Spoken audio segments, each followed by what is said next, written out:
Hola jóvenes, el día de hoy vamos a hablar acerca del desarrollo compartido que prácticamente va a ser el sexenio del presidente Luis Echeverría Álvarez.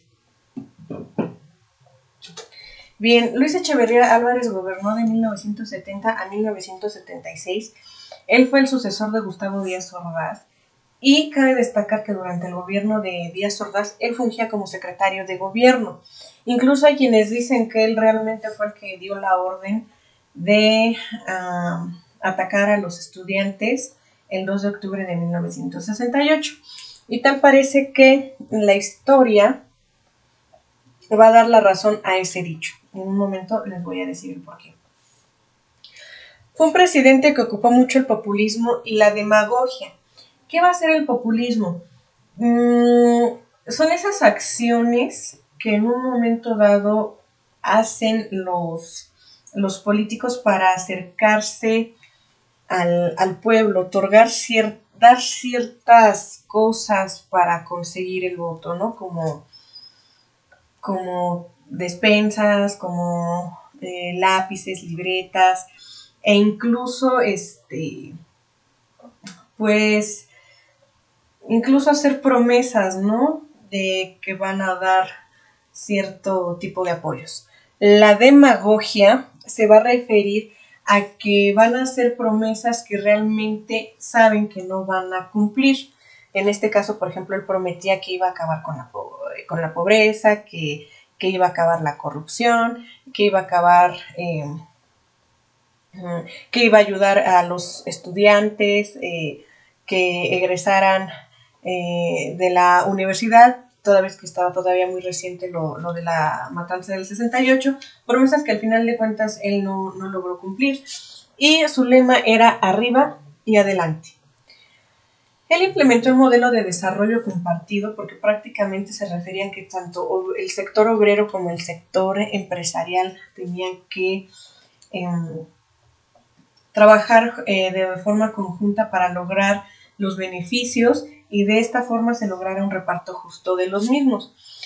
Tenía como objetivo lograr el desarrollo interno y superar la crisis tanto social como económica que había dejado consigo Gustavo Díaz Ordaz.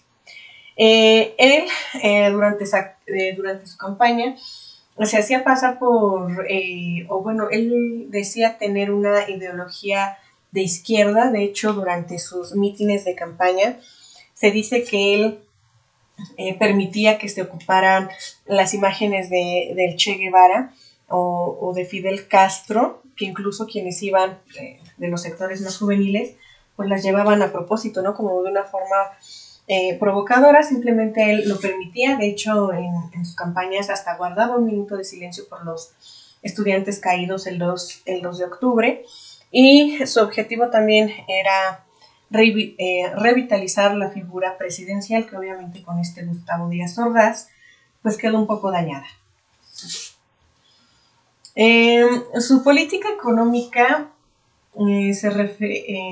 se guiaba con el fortalecimiento de la Rectoría Económica del Estado, que prácticamente era que el gobierno federal tomara el control de las empresas, y así lo hizo porque de hecho adquirió empresas en quiebra. Hay quienes consideran que esa estrategia fue muy arriesgada y que en un momento dado pudiera llevar a México a una crisis irremediable, y sin embargo pues este presidente lo realizó. No sé ustedes qué opinan, o sea, si es buena idea rescatar empresas en quiebra y activarlas, o de plano no, era mejor crear nuevas industrias.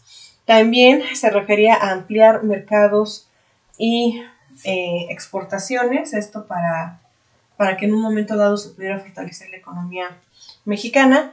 Y algo también importante, marginó, es decir, dejó de lado a los sindicatos independientes.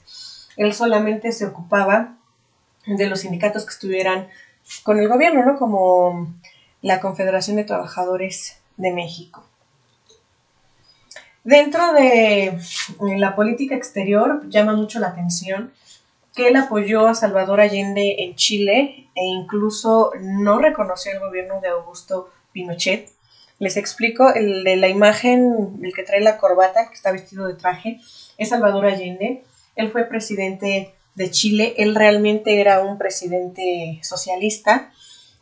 Obviamente por sus reformas terminó siendo asesinado y posteriormente quien tomó el gobierno de Chile fue Augusto Pinochet, quien incluso instauró una dictadura. ¿Y por qué digo que es lo contradictorio? Porque pues aquí en México Luis Echeverría no para nada fue socialista y más adelante veremos por qué. Se establecieron relaciones con la República Popular de China y Cuba, que también tenían sistemas socialistas, y firma la Carta de Derechos y Deberes Económicos de los Estados en 1974, que prácticamente aquí también México asume la obligación de apoyar a los países de América Latina y el Caribe desde un punto de vista económico. Más que México apoye, era como un acuerdo de cooperación entre estas naciones para que en un momento dado sus economías se vieran fortalecidas y beneficiadas.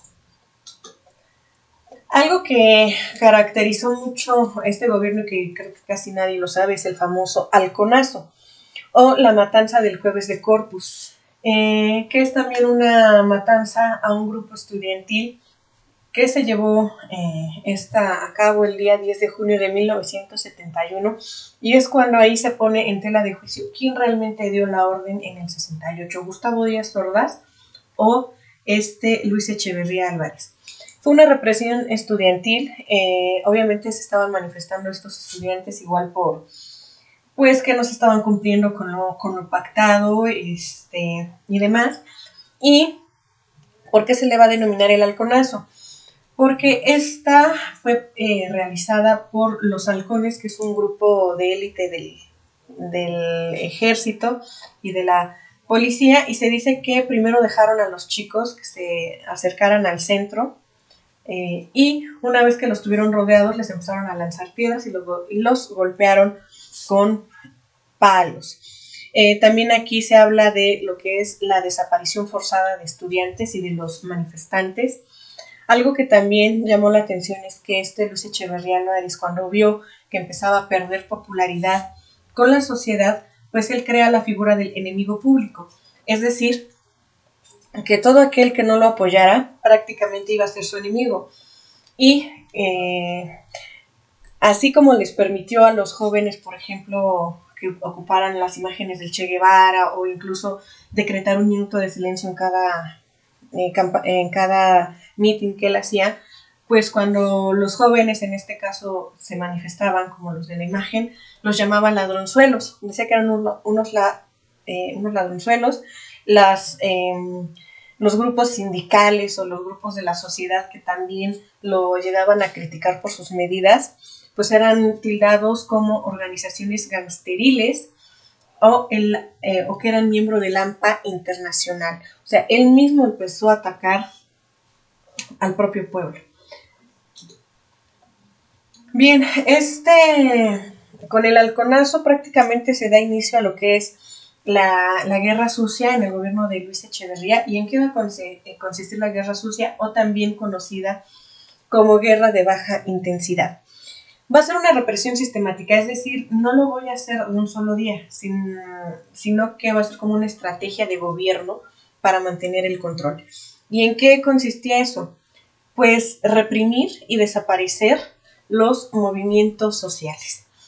Procuraba tener gente que le dijera en qué momento se estaba organizando un movimiento social, o bien cuando se empezaba a notar el liderazgo de una persona para movilizar a la población, pues los mandaba a desaparecer o asesinar.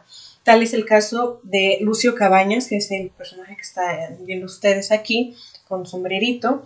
Él era un estudiante de la escuela rural de Ayotzinapa, y él peleaba por mejores condiciones para los maestros rurales e incluso para las normales rurales, y pues ya estaba movilizando a la sociedad rural, más que nada a la comunidad rural, para levantarse en armas en contra del gobierno. Sin embargo, Luis Echeverría toma la delantera y lo asesina.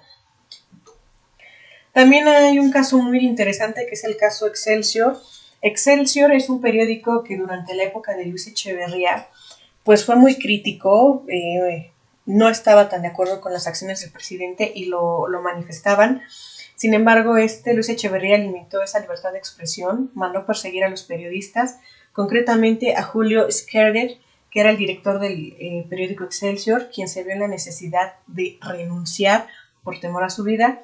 Sin embargo, después toma el control del mismo periódico. Bien, una vez terminada la explicación, por favor, realiza la actividad de rúbrica. Nos vemos pronto.